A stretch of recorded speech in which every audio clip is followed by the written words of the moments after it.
Welcome to the Defense and Aerospace Report. I'm Vago Muradian, and welcome to our weekly Cyber Report sponsored by Northrop Grumman. And joining us is retired United States Navy Rear Admiral Will Metz from the Northrop Grumman team. Sir, thanks for joining us again. Thank you. So let's talk this time about the unique shipboard vulnerabilities or cyber vulnerabilities when you're a warship or any afloat underway asset. Yes, absolutely. Vago, I think it's important to understand that the Navy is focusing significant attention on the readiness of forces to deploy.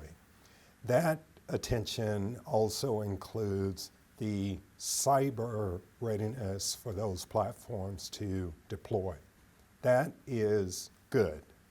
I think the challenges become as we discover risk, specifically in legacy systems, the degree of resourcing that is required to minimize the risk in those legacy systems is the challenge. And how large of a challenge is this? Because if you look at the legacy systems, we have a tendency of thinking about weapon systems, we have a tendency of thinking about combat systems and maybe propulsion.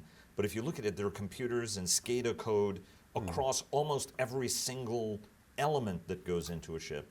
How large of a challenge is this, and do we have our arms fully wrapped around it if we're going to solve it? Well, I would say the challenge is significant. I think the Navy leadership has the precise attention that is necessary to address it. You talked about resources a moment ago.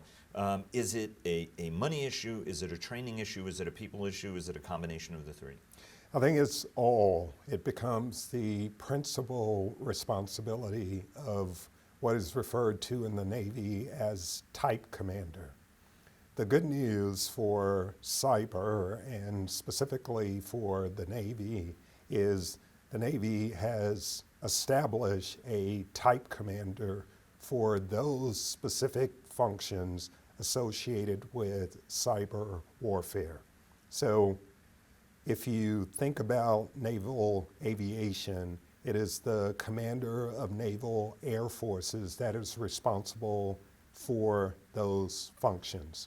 In the case of cyber, it is the Information Warfare Forces Command, Vice Admiral Brown, who has the equivalent responsibility as the naval aviation community, surface and undersea, to perform those functions. Sir, thanks very much for joining us. Absolutely. Thank you.